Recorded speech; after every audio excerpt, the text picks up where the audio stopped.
Kisah pendulang intan asal kampung Cempaka, Kalimantan Selatan, bernama Matsem barangkali menjadi anomali. Tak seperti orang lain yang kaya raya usai menemukan harta karun, Matsem malah hidup sengsara. Padahal, dia menemukan harta karun terbesar sepanjang sejarah senilai 15 triliun rupiah pada masa sekarang. Bagaimana bisa?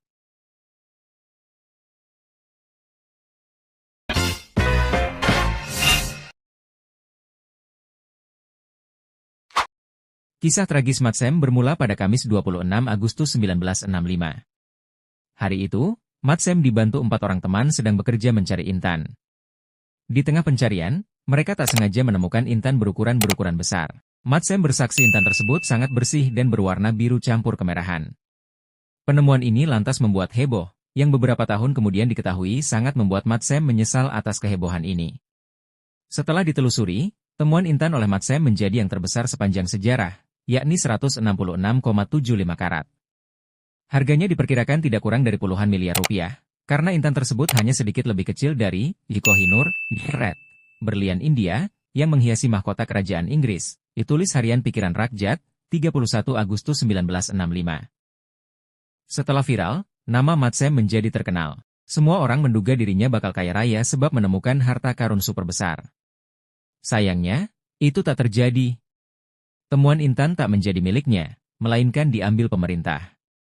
Surat kabar Angkatan Bersenjata, 11 September 1967, menuliskan, intan tersebut diamankan oleh Panja Tunggal Kabupaten Banjar dan dibawa ke Jakarta untuk diberikan kepada Presiden Soekarno. Proses ini menurut koran tersebut, bertentangan dengan keinginan para penemu pemilik. Dalam pewartaan Pikiran Rakyat, 31 Agustus 1965, intan 166,75 karat itu akan digunakan untuk membangun Kalimantan Selatan, serta dialihkan untuk pembelian teknologi penggalian supaya produksi intan meningkat. Sebagai timbal balik, Presiden akan memberi hadiah kepada Matsem dan 4 orang temannya itu berupa naik haji gratis. Penggali intan dan 4 orang serta istrinya mendapat prioritas untuk menunaikan ibadah haji, ditulis pewarta Pikiran Rakyat. Jelas, info ini membuat Matsem senang bukan kepalang. Sebentar lagi dia bisa ibadah haji gratis hadiah dari pemerintah. Namun, kesenangan itu rupanya hanya sesaat. Hadiah dari pemerintah faktanya tak kunjung tiba. Sampai akhirnya, hitung maju 2 tahun kemudian, Matsem dan 4 orang temannya memberanikan diri bersuara. Sebagai penemu intan terbesar, mereka memohon keadilan dan meminta pemerintah menunaikan janjinya. Sebab, menurut laporan Kompas, 11 September 1967, para penemu hidupnya sangat sengsara dalam jeratan penderitaan. Penemu pemilik pertama yang pada dewasa ini hidup dalam ketidakcukupan dan tidak pernah merasakan kenikmatan yang sesungguhnya dari hasil penemuan itu. Apalagi, intan 166,75 karat itu diketahui berharga 3,5 miliar rupiah atau berkisar 248.000 US$.